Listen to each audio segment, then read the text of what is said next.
Assalamualaikum warahmatullahi wabarakatuh. Alhamdulillah wassalatu wassalamu ala Rasulillah wa ala alihi wa sahbihi mawala wala haula wala quwata illa billah. Pertama, syukur kita kepada Allah atas nikmat yang diberikan oleh Allah kepada kita, dan kita terus berdoa kepada Allah agar Allah senantiasa berikan taufik dan hidayahnya. Allah berikan kesehatan, Allah mudahkan urusan, Allah lapangkan rezeki, Allah jadikan anak-anak kita anak-anak yang soleh dan solehah insyaallah. Selawat dan salam semoga senantiasa tercurah kepada baginda Rasulullah sallallahu alaihi wasallam. Allahumma salli wa sallim alaihi. Dan semoga kita semua termasuk umat Nabi Muhammad sallallahu alaihi wasallam yang insyaallah diizinkan oleh Allah untuk mendapatkan syafaat dari baginda Rasulullah sallallahu alaihi wasallam.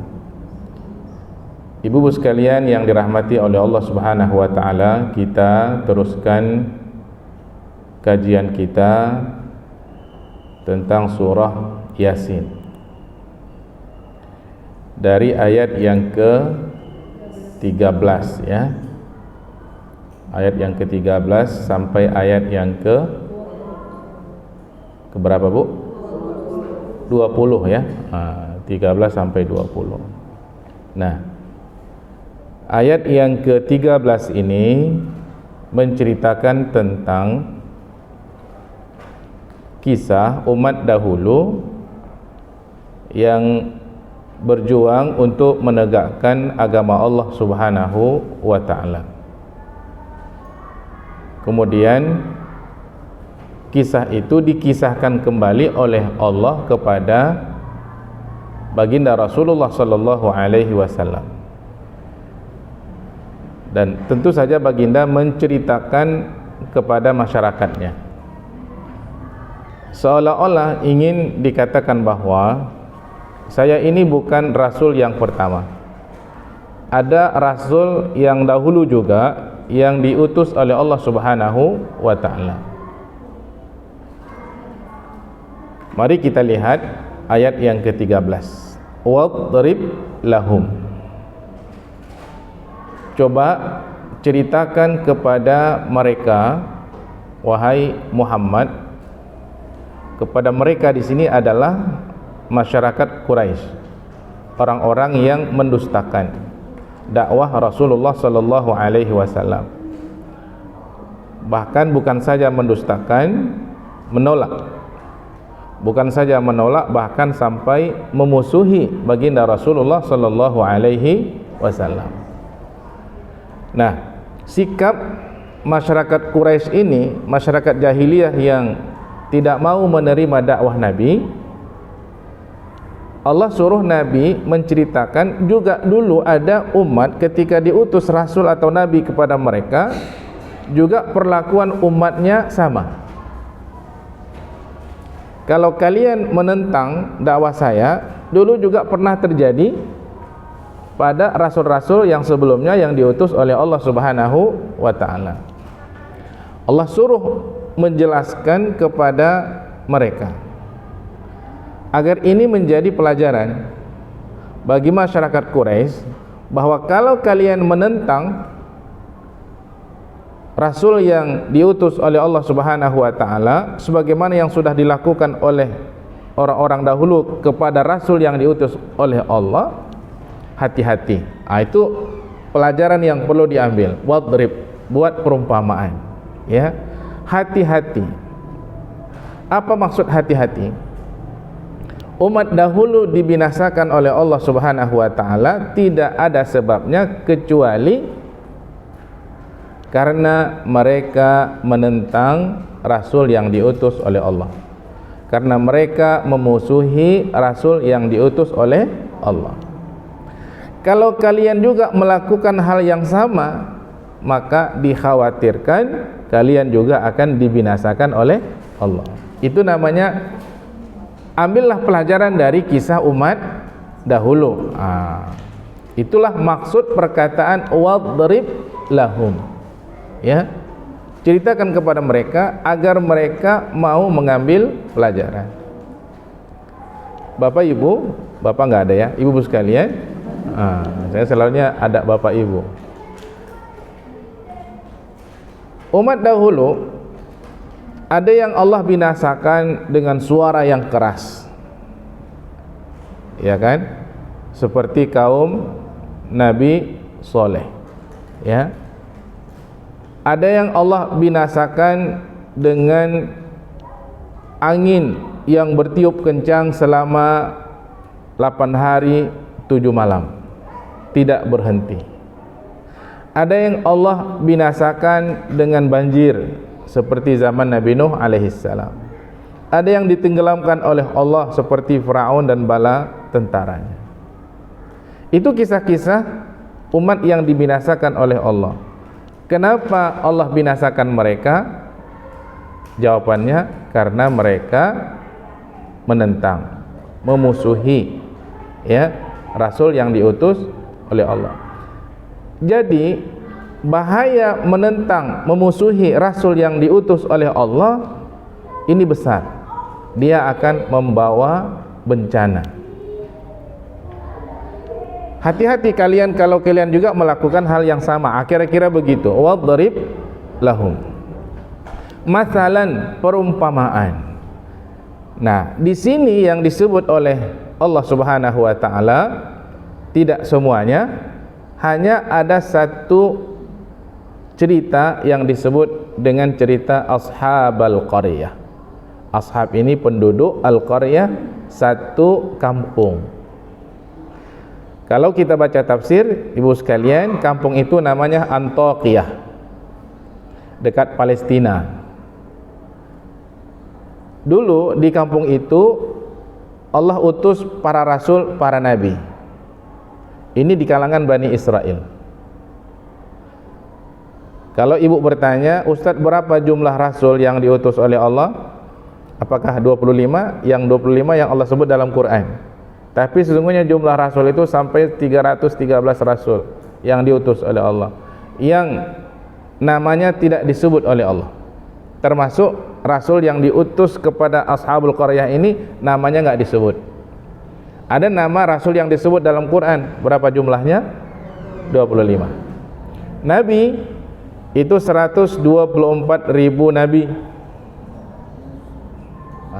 Yang Allah sebut namanya dalam Quran hanya sekitar 25 nabi.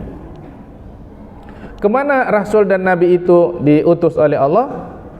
Kebanyakannya adalah di kalangan Bani Israel. Ini kisah Bani Israel. Bani Israel ini, ibu sekalian yang dirahmati oleh Allah, adalah kaum yang masyhur, terkenal penentang dakwah para nabi. Tidak ada nabi yang diutus kepada mereka kecuali dimusuhi oleh mereka. Bahkan ada rasul, nabi yang dibunuh oleh mereka. Siapa? Nabi Yahya dan Nabi Zakaria. Itu dibunuh. Bahkan di dalam hadis Rasulullah SAW disebutkan Bani Israel ini membunuh para nabi dalam satu hari itu 100 nabi. Coba bayangkan ibu sekalian, apa yang akan terjadi pada umat yang nabi diutus ke situ yang ingin menyelamatkan mereka dibunuh. Kira-kira apa yang akan terjadi pada umat itu? Tentulah bencana, ya. Sama seperti kita, ada ustadz di tempat kita, kemudian ustadz itu dimusuhi. Kira-kira apa yang akan terjadi pada masyarakat yang ada di sekitar situ? Ya bencana. Sebagaimana bencana yang sudah Allah timpakan kepada umat-umat terdahulu. Nah, ini juga bisa kita jadikan pelajaran, ibu sekalian yang dirahmati oleh Allah, masa kita sekarang ini. Iya kan? Para ulama yang jujur, ya, dikriminalisasi, dituduh macam-macam. Hati-hati, ya. Ini akan bisa membawa bencana. sebagaimana bencana yang pernah Allah timpakan kepada umat terdahulu. Kenapa? Karena al-ulama'u warathatu al-anbiya. Para ulama ini adalah pewaris para nabi. Itu diantara pelajaran yang bisa kita ambil. Jadi sedikit-sedikit saya ingin mengambil apa pelajaran dari setiap ayat yang kita ambil. Ashabal qaryah, penduduk satu kampung.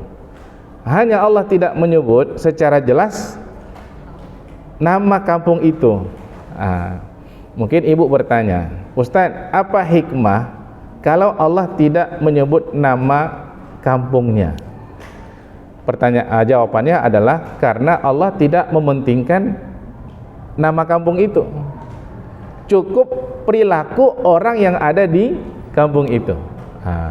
Kadang juga Allah tidak menyebut jumlah orang secara pasti, seperti kisah Ashabu Al-Kahfi. Berapa jumlahnya? Allah tidak sebut secara pasti. Ada yang mengatakan berapa? Ada 3, ada 5, ada 7. Tidak pasti. Tapi yang ingin Allah ceritakan di situ bukan masalah jumlahnya. Kadang orang sibuk mencari berapa sih jumlahnya, tapi dia lupa apa sesungguhnya pesan penting dari kisah Ashabu Al-Kahfi. Yang Allah inginkan di situ bukan jumlahnya, tapi yang Allah inginkan pesan pentingnya adalah ada sekelompok pemuda ya yang mendapatkan ujian mempertahankan keyakinannya sampai akhirnya dia terpaksa meninggalkan kampungnya. Coba bayangkan ibu sekalian, kita berada di komplek kita berada di sekitar rumah kita ya. Kita ingin beribadah kepada Allah, tapi orang di sekitar kita itu nggak suka, sampai akhirnya memaksa kita harus meninggalkan rumah kita itu. Itu bayangkan, ya. Itu terjadi pada Ashabu Al-Kahfi. Kira-kira begitu. Pesan penting ya yang ingin diceritakan oleh Allah. Jadi pesan pentingnya bukan nama kampungnya, tapi perilaku orang yang ada di kampung itu. Ashabul qaryah. Apa yang terjadi? Macam mana kisahnya? Ketika ja'aha, datang kepada mereka al-mursalun, orang-orang yang diutus. Al-mursalun dari kata rasul, berarti yang diutus ini adalah rasul. Cuma Allah tidak menyebut siapa nama rasul yang diutus oleh Allah Subhanahu wa ta'ala. Sekali lagi, bukan nama rasul itu yang penting, tapi kerjaannya. Kerjaannya. Sehingga ada orang bilang begini, Bu, ini ada buku tapi judulnya nggak ada. Isi bukunya ada tapi judulnya nggak ada. Jadi ada orang bekerja, memberikan kontribusi dalam mengembangkan dakwah ini, tapi nggak terkenal dia. Bisa jadi begitu. Bagi kita itu juga tidak ada masalah. Kalau orang itu terkenal, ya nggak apa-apa. Tapi kalau tidak terkenal juga tidak ada masalah, karena yang dipandang Allah bukan terkenal tidak terkenalnya, tapi adalah kontribusi yang diberikannya untuk Islam. Nah, itu juga diantara yang perlu kita dapatkan, pesan pentingnya begitu, kontribusi. Bahkan nanti juga ini ada orang yang nanti datang memberikan pembelaan kepada dakwah, juga nggak disebut siapa namanya, tapi yang disebut itu adalah kontribusinya. Ja'ahal mursalun, ketika datang kepada penduduk kampung itu rasul yang diutus oleh Allah Subhanahu wa ta'ala. Berapa jumlahnya? Lebih dari 2, karena mursalun itu jamak. Kalau jamak lebih dari 2, bisa 3, bisa 4, bisa 5, bisa 6 dan seterusnya. Baik. Apa yang terjadi kemudian? Idz arsalna ilaihimus naini. Nah, kebetulan untuk kampung ini mulai didetailkan oleh Allah Subhanahu wa ta'ala ceritanya. Pertama kata Allah, kami utus kepada mereka berapa? 2 rasul. Ya. Fakadzabuhuma. Bagaimana sikap penduduk yang ada di kampung itu? Mereka terima rasul yang diutus oleh Allah? Tidak. Kadzabu, mereka dustakan. mereka anggap apa yang disampaikan oleh para rasul dan nabi ini adalah tidak benar. Bapak Ibu, disebutkan oleh baginda Nabi, rasul yang diutus oleh Allah itu diumpamakan seperti begini. Ini ada kumpulan api, ya, dan orang berdiri di tepi api tadi ingin masuk ke dalam api tadi, tapi kemudian begitu mereka mau masuk ditarik oleh rasul tadi, jangan kalian masuk. Ada lagi mau masuk, ditarik lagi, jangan kalian masuk. Ada yang mau masuk lagi, ditarik, jangan kalian masuk. Nabi mengatakan, tugas Nabi yang diutus oleh Allah itu seperti orang yang menyelamatkan orang yang mau masuk ke dalam api tadi. Apakah wajar orang yang menyelamatkan kita, kalau tanpa dia mungkin kita akan sudah masuk ke dalam api? Apakah rasional dan wajar kemudian orang yang mau menyelamatkan kita musuhi? Itulah kata Rasulullah sallallahu alaihi wasallam. Yang terjadi pada penduduk kampung ini adalah orang yang ingin menyelamatkan mereka itulah yang dimusuhi oleh mereka. Ibu sekalian, hari ini di negeri kita ini seolah-olah, bukan seolah-olah, ya, faktanya itu terjadi. Bahkan diputar balikkan. Iya kan? Itu yang terasa. Jadi sesungguhnya sejarah itu berulang. Sejarah itu berulang, Bu. Jadi kalau kita baca Al-Qur'an ini, saya kebetulan bukan sudah nulis juzuk tafsir 2930 ya. Kita lihat Al-Qur'an, kita lihat apa yang terjadi dalam hidup ini, itu sebetulnya adalah pengulangan dari masa lalu. Hanya orangnya beda, pelakunya berbeda, tapi ceritanya, isinya itu sama, Bu. Kalau dulu diwakili oleh Fir'aun, Qarun, Haman, kemudian Nabi Musa kan, dan sekarang itu juga sama berulang. Itulah keuntungan kalau kita mengkaji Al-Quran Al-Karim, sehingga kita dalam menata hidup ini, menghadapi hidup ini, tinggal kita pilih saja, apakah kita ini termasuk orang yang mendukung kebenaran atau ingin mendukung kebatilan.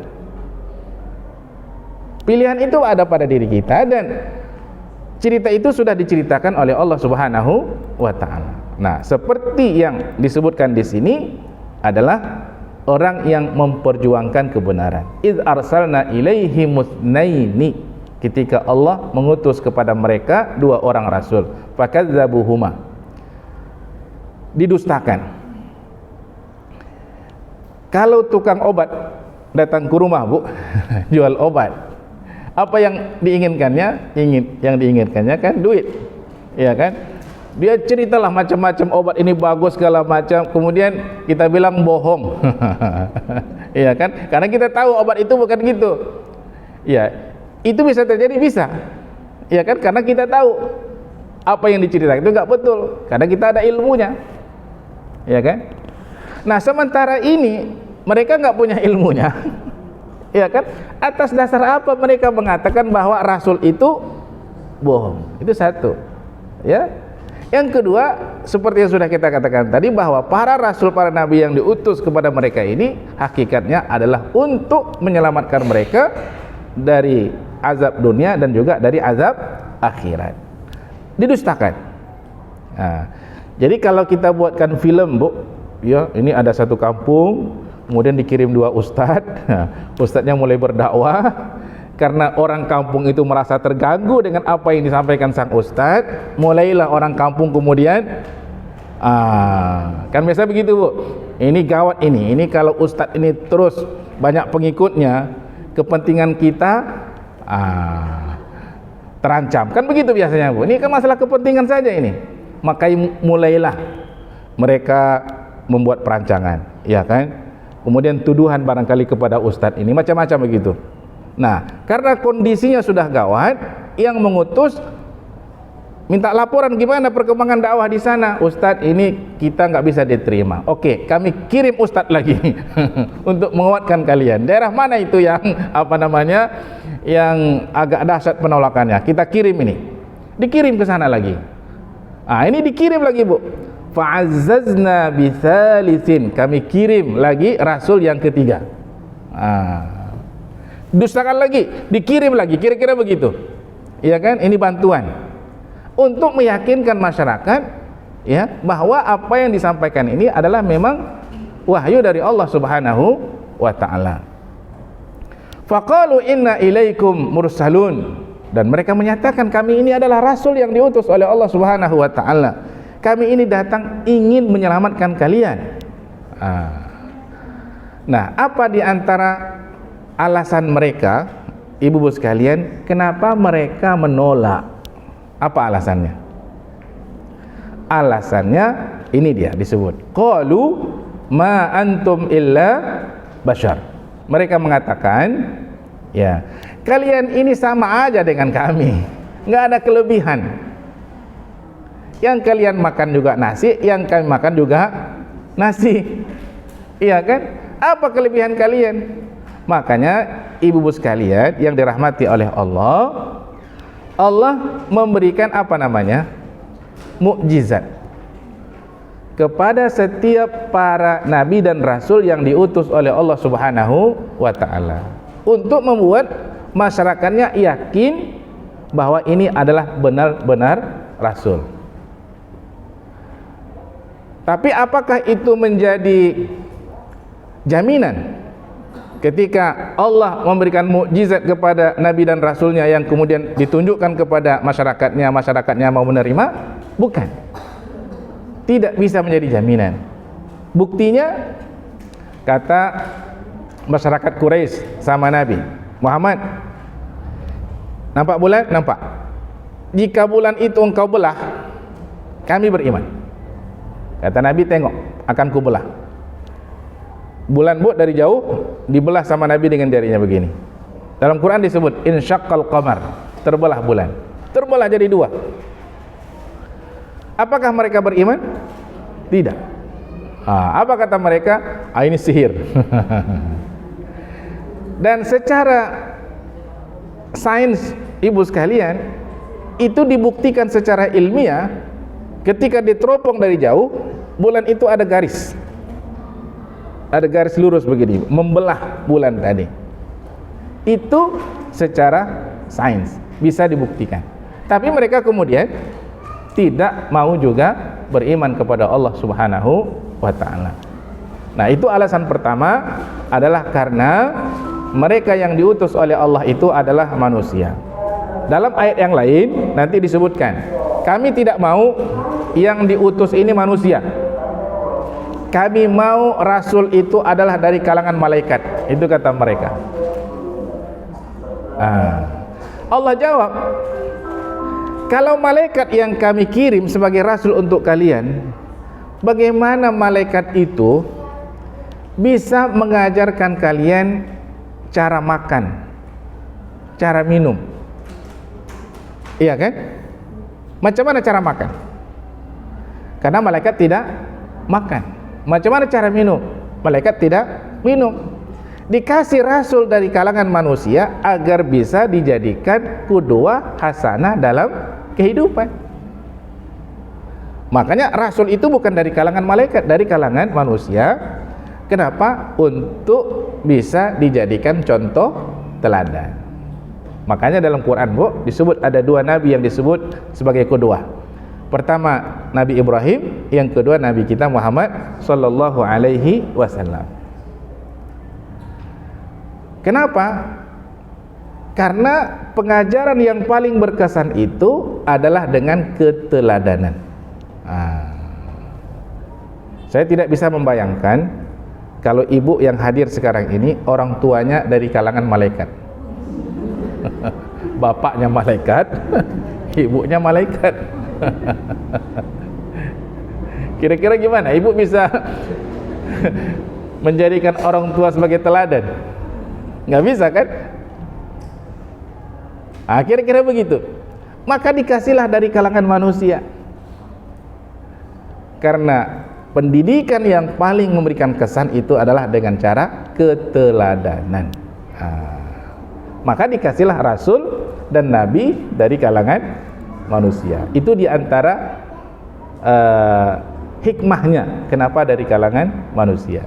Makanya nanti kalau kita baca Bu, ya, ada kitab namanya Syama'il Muhammadiyah, ya, macam mana cara tidur Nabi, ya kan, macam mana cara makan Nabi, cara minum Nabi, cara berjalan Nabi, cara ketawa Nabi. Kalau malaikat ketawa gimana caranya? Ibu pernah lihat malaikat ketawa? Gimana cara kita menteladani ketawa malaikat? Gak bisa kan? Jadi agar sempurna keteladanan itu diberikan, maka diutuslah Nabi dan Rasul dari kalangan manusia. Itu diantara alasannya. Mereka tidak mau sebetulnya, ibu sekalian, ini hanya cari-cari alasan. Orang bilang kalau tidak mau 1000 dalih. Kalau udah gak suka dia Bu, alasan bisa dicari. Kalau dia sudah suka, bisa juga dicari 1000 alasan. Iya kan? Oke.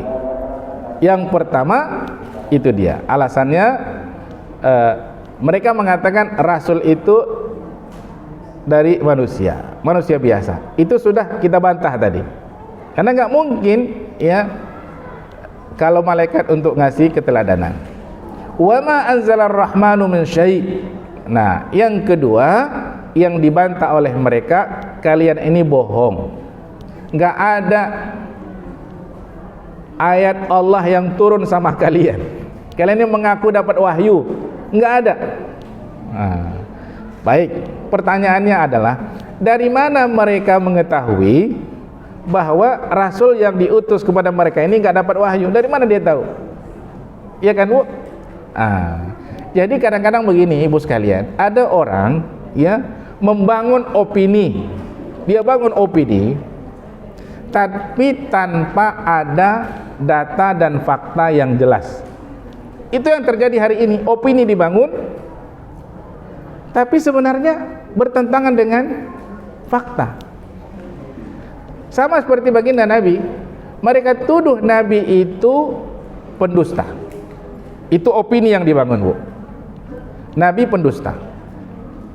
Tapi fakta di lapangan, ketika Nabi ingin hijrah dari kota Mekah ke kota Madinah, Nabi mengatakan kepada Ali bin Abi Thalib, wahai Ali, ini ada barang titipan orang, saya mau hijrah, barang-barang ini kembalikan kepada yang punya. Kata Dr. Muhammad Said Ramadan Al-Buti dalam fikih sirahnya, orang Mekah ini kalau pergi meninggalkan kota Mekah, dia musafir Bu, dia punya harta, punya emas, punya intan berlian, agar harta itu aman dia titipkan sama Nabi. Bayangkan itu. Jadi kata Dr. Muhammad Said Ramadan Al-Buti, orang Mekah tidak menemukan orang yang paling amanah untuk mereka menitipkan barang kecuali kepada Rasulullah Sallallahu Alaihi Wasallam. Itu fakta. Tapi opini yang dibangun, Rasulullah adalah pendusta. Hari ini ingin saya sampaikan ibu sekalian, hari ini orang membangun opini, iya kan? Tapi lihat fakta berbeda dengan opini yang dibangun. Makanya saya mengatakan sejarah berulang. Saya nggak perlu saya dalami jauh-jauh ya Bu ya, ibu bisa paham begitu. Sejarah berulang. Oke. Qalu ma antum illa basyarum mithluna wa ma anzalar rahmanu min syai'in antum illa takdzibun. Jadi 3. Dituduh kalau begitu kalian ini adalah pembohong semuanya. Bayangkan ibu sekalian, gimana perasaan ibu? Ibu ini datang satu majelis ilmu, ibu ceramah. Ketika ibu sedang ceramah, tiba-tiba ada jemaah mengatakan, bohong ustazah. Gak benar tuh. Kira-kira gimana Bu? Itu terjadi tuh sama Nabi dan Rasul. Bohong kalian semuanya, gak benar nih. Udah bubar kalian semuanya, gak benar. Bayangkan, dibilang begitu. Itu hanya opini saja, nggak ada dalil, nggak ada bukti. Iya kan? Itulah yang terjadi. Ini dahsyat. Oke. 3 yang mereka lakukan. Pertama adalah menuduh Nabi itu manusia biasa, dan itulah alasan mereka nggak mau menerima Nabi tadi. Yang kedua, mereka mengatakan, mereka tuduh ya Allah tidak ada turunkan wahyu kepada Nabi, dan mereka semuanya adalah pembohong. Ya. Qalu Rabbuna. Nah, para rasul ini kemana tempat mengadunya, Bu? Kepada Allah Subhanahu wa taala. Allahus Samad. Sama seperti indah sekali apa yang diucapkan oleh Aisyah radhiyallahu taala anha. Aisyah itu dituduh selingkuh dengan siapa? Safwan bin Mu'attil, istri Rasulullah sallallahu alaihi wasallam. Bayangkan, Bu, rumah tangga Nabi, istrinya dituduh selingkuh oleh orang-orang munafik yang ada di Madinah. Bahkan Rasulullah ketika itu sampai minta pandangan Ali bin Abi Thalib, wahai Ali, apa yang harus saya lakukan? Saya ceraikan atau tetap? Sampai begitu. Nah, ketika ditanya Aisyah, ya Aisyah, betul apa enggak? Apa kata Aisyah? Apapun tuduhan mereka kepada saya, tengok, Bu, ungkapannya cukup indah. Apapun tuduhan mereka kepada saya, sesungguhnya Allah Maha mengetahui bahwa saya tidak melakukan apa-apa. Apapun tuduhan kepada saya, sungguh Allah Maha mengetahui, dan saya berlepas dari tuduhan itu semuanya, dan saya tidak ada melakukan itu. Kembalinya hanya kepada Allah Subhanahu wa ta'ala. Apapun tuduhan orang kepada kita, Allah Maha mengetahui kita yang sebenarnya. Inilah kata Nabi yang tadi dituduh macam-macam. Qalu Rabbuna, mereka mengatakan Tuhan kami, ya'lam, Maha mengetahui. Kalian tuduhlah macam-macam. Inilah sikap, Bu, untuk mengokohkan keyakinan kita. Jadi yang namanya kebatilan itu lama-lama juga akan hilang, Bu. Orang tuduh macam-macam, kebatilan itu ibaratkan buih, dia akan berlalu. Yang namanya emas, intan, berlian itu akan kekal. Qalu Rabbuna ya'lam inna ilaikum lamursalun. Mereka mengatakan Tuhan kami Maha mengetahui, kami ini betul-betul adalah rasul yang diutus oleh Allah Subhanahu wa taala kepada kalian. Hanya di sini ibu sekalian enggak disebut apa mukjizat yang diberikan Allah kepada mereka. Enggak disebut apa mukjizatnya. Kalaupun disebut dalam kisah Nabi tadi, itu juga bukan jaminan bahwa mereka kemudian akan beriman kepada Allah Subhanahu wa taala, ya. Wa ma 'alaina illa al-balagul mubin. Kalau begitu kami enggak punya kuasa. Jadi kan kita nih ibu sekalian, yang kita mampu adalah mengajak, iya kan? Bahwa memastikan orang akan dapat hidayah itu di luar kemampuan kita. Sama kita terhadap anak, yang kita mampu mendidik dan mengarahkan dia ke arah yang baik. Tapi apakah kita sebagai orang tua bisa menjamin anak kita akan jadi baik? Nggak bisa, Bu. Karena itu ada porsi yang harus kita serahkan kepada Allah Subhanahu wa ta'ala. Makanya dalam bentuk doa, saya selalu begitu mengantar anak, Bu, kemari, saya cium kepalanya, saya doakan, ya Allah, jadikanlah anak saya ini anak yang taat kepadamu, taat kepada Rasulmu, berbakti kepada kedua orang tua, bukakan pintu hatinya untuk belajar, jadikan dia orang yang tawadu, jadikan dia orang yang bergaul baik sama teman-temannya, menghormati orang yang sudah tua, menghargai sesama. Disebut dengan kuat, Bu, sambil dicium kepalanya, bukakan pintu hatinya untuk menerima seluruh pelajaran, hormat kepada guru, berikan dia mendengar doa kita, ya.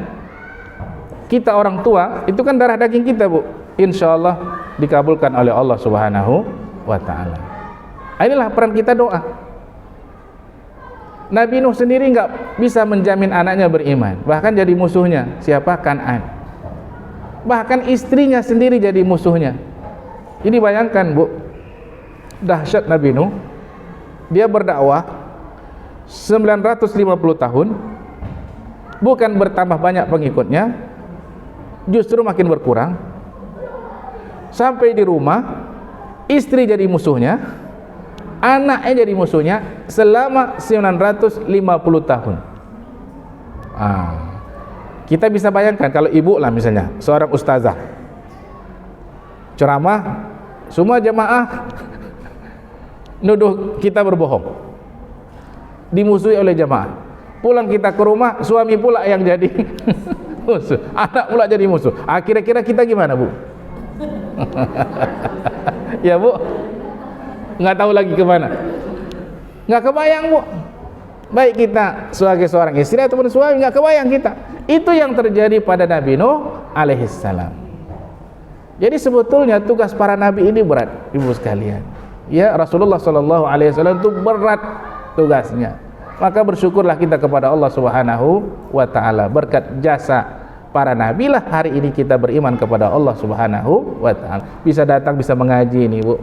Ya, nikmat dari Allah Subhanahu wa taala. Yang seperti ini menjadi, ini kalau saya baca Quran Bu, menjadi keinginan kalau orang sudah nanti di padang mahsyar, ya Allah tolong kembalikan kami hidup ke atas dunia agar kami bisa melakukan amal soleh, untuk datang ke majelis ilmu, untuk bersedekah, untuk sholat, untuk baca Quran. Itulah yang menjadi keinginan. Kumpul kita hari ini menjadi keinginan bagi orang yang dahulu tidak pernah melakukannya masa hidup di atas dunia. Oke, saya kembali kemari. Wa ma alaina illal balaghul mubin. Ya, tugasnya hanya menyampaikan. Ya, itu tugas nabi, tugas rasul, tugas para ulama, tugas ustadz dan ustazah, menyampaikan. Menjamin nggak bisa. Nabi sendiri tidak bisa menjamin pamannya Abu Talib, iya kan? Sampai detik terakhir mau meninggal Abu Talib nggak bisa dijamin oleh Nabi. Akhirnya Abu Talib meninggal dalam keadaan tidak beriman kepada Allah Subhanahu wa taala. Makanya ibu sekalian, berikhtiar, satu, ini terhadap anak Bu ya. Yang kedua, porsinya adalah doa. Itu lebih dahsyat Bu, doa kita kepada Allah. Karena kita kepada anak ini, kita bersama anak berapa lama? Ada 24 jam? Enggak ada Bu. Ada 12 jam? Juga enggak ada. Paling dia habis satu hari sekolah, pulang ke rumah paling bersama kita, malam pun dia sudah tidur, iya kan? Nanti pagi berangkat lagi. Kebanyakannya tidak bersama kita. Maka selebihnya, karena kebersamaan anak itu ya, jamnya itu lebih banyak tidak bersama kita, maka tutuplah dengan apa? Doa kepada Allah Subhanahu wa taala, agar Allah menjaganya, agar Allah melindunginya. Itu tugas kita. Wa ma alaina illa al balaghu al mubin. Kita hanya berikhtiar dan berusaha. Oke.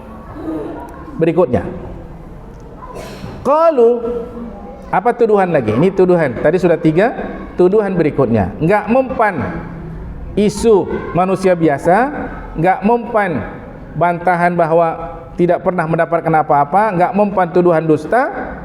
Ada juga yang ikut. Jadi mereka tidak pernah berhenti Bu, ya, untuk membangun opini-opini negatif, enggak akan pernah berhenti. Apa tuduhan berikutnya? Qalu, mereka mengatakan, inna tatayyarna bikum. Sungguh kami ini melihat kehadiran kalian ini semuanya adalah mendatangkan musibah bagi kami. Jadi bayangkan kehadiran ustadz ustazah membawa bencana. Ini kan dahsyat Bu.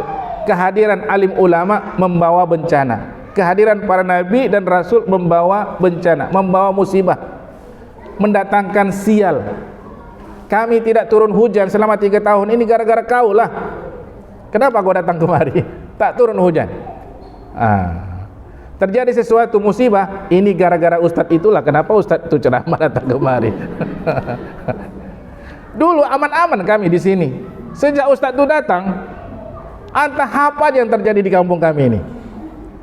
Kedatangan ustadz dianggap sial.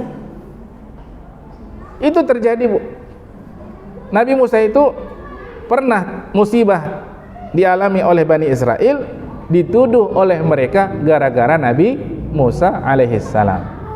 Tatayyarna bikum, dianggap mendatangkan sial. Dibangun opini, kalaulah para nabi dan rasul dianggap mendatangkan sial, pasti seluruh masyarakatnya akan memusuhi nabi dan rasul yang diutus oleh Allah Subhanahu wa taala tadi. Tapi mungkin barangkali tidak mempan juga tuduhan itu. Kalau nggak mempan, berikutnya lebih dahsyat. La illam tantahu, jika kalian masih ngotot juga, nggak mau berhenti juga daripada melakukan aktivitas dakwah seperti ini, lanarjumannakum, tunggu aja ya, kami akan hadapi kalian dengan kekuatan. Perang kita, akan kami siksa kalian, akan kami penjarakan kalian, akan kami hukum kalian. Sudah dengan fisik, Bu. Awalnya mulai rendah kan? Rendah. Rupanya dakwah ini seperti air, Bu. Bisa Ibu tahan air mengalir. Ada sungai di mana? Di sungai apa sini namanya? Ibu bangun bendung, ya. Apa bisa airnya berhenti mengalir? Enggak, dia akan mencari tempat yang rendah untuk terus mengalir. Kita sekat di sini, kita bendung di sini, nanti dia cari lagi.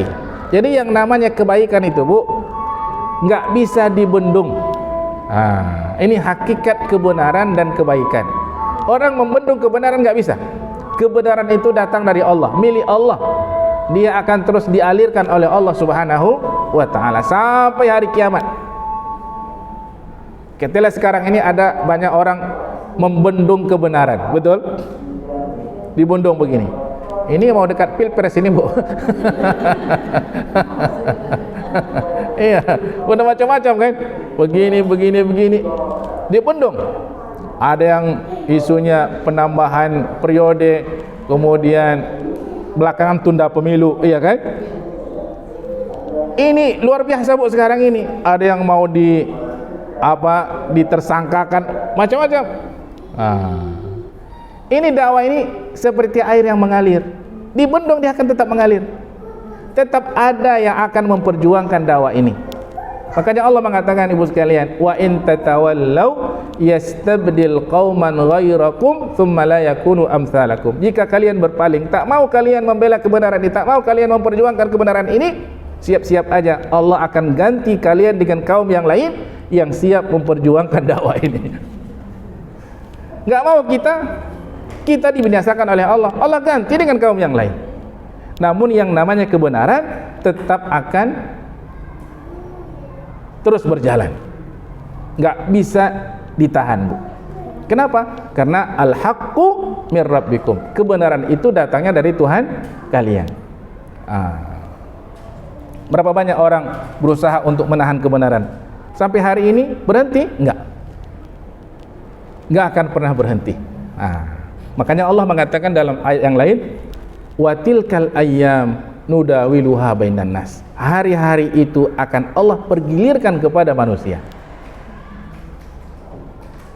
Ini kan hanya nunggu giliran, Bu. Setiap zaman ada orangnya, setiap orang ada zamannya. Kan itu aja.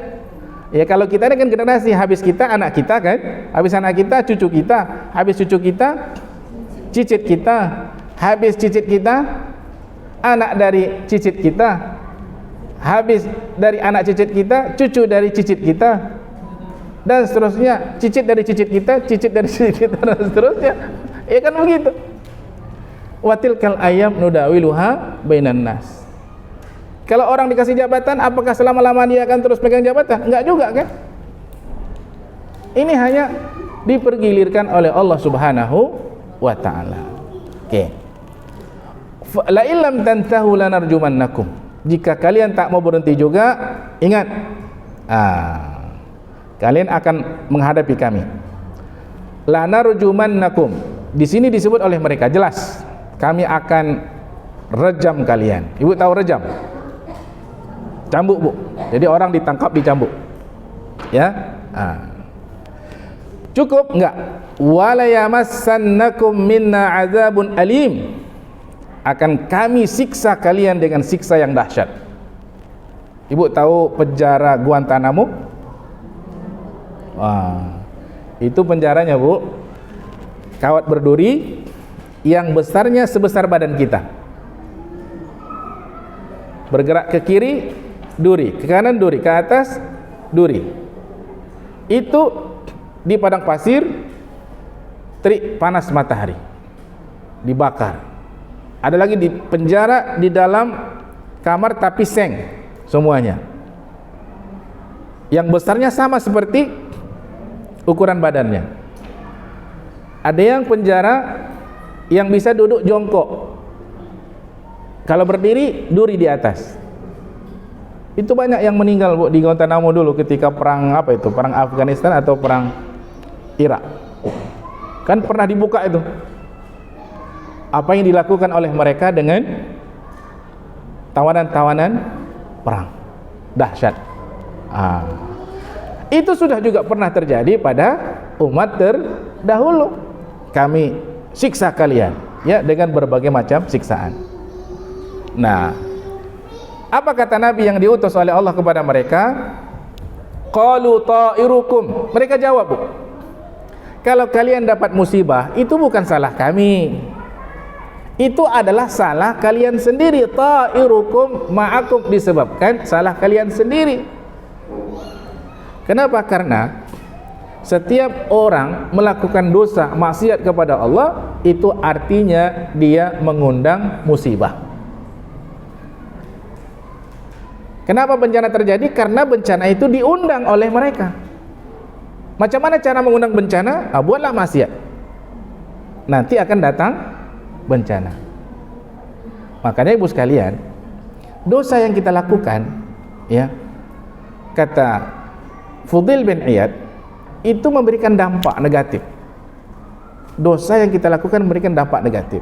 Kata Fudail bin Iyad, sungguh saya bisa melihat kesan dosa yang saya lakukan itu pada perilaku kuda saya. Saya buat dosa, tapi saya bisa melihat pada perilaku kuda yang barangkali tadi kudanya patuh, sekarang nggak patuh.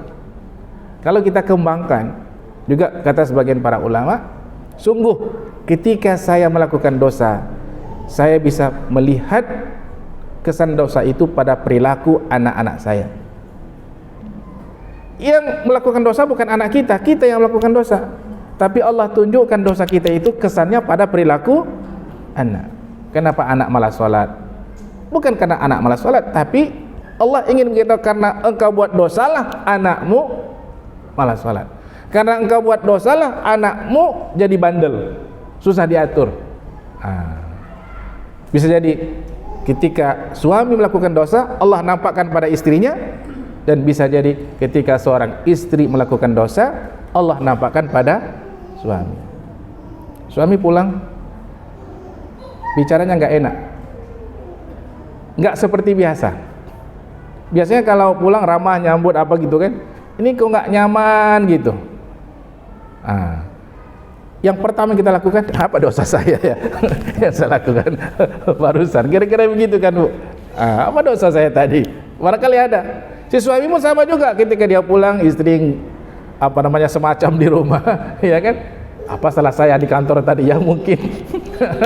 Misalnya, kan kalau begitu urusan cepat selesai kan, Bu, ya. Masalah cepat selesai. Ya. Teman saya itu punya kendaraan motor, ya. Seminggu diperbaiki, bocor lagi bannya. Perbaiki, bocor lagi.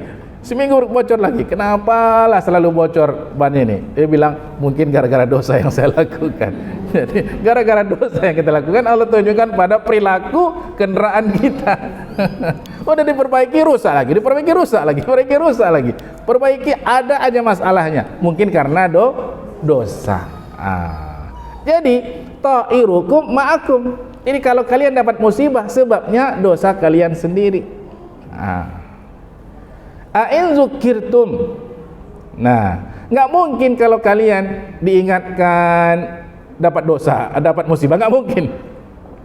Jadi musibah itu bukan karena kami mengingatkan kalian, musibah itu karena dosa yang kalian lakukan. Kalau kita buka ayat-ayat Quran, buka hadis Nabi, semuanya bencana musibah yang terjadi itu selalu disebabkan dosa yang dilakukan oleh penduduk yang ada di tempat itu. Selalunya begitu. Nah, Allah mengatakan fa'ahlaknahum bizunubihim, kami binasakan mereka karena dosa-dosa mereka. Jelas Allah sebut, Allah binasakan karena dosa-dosa.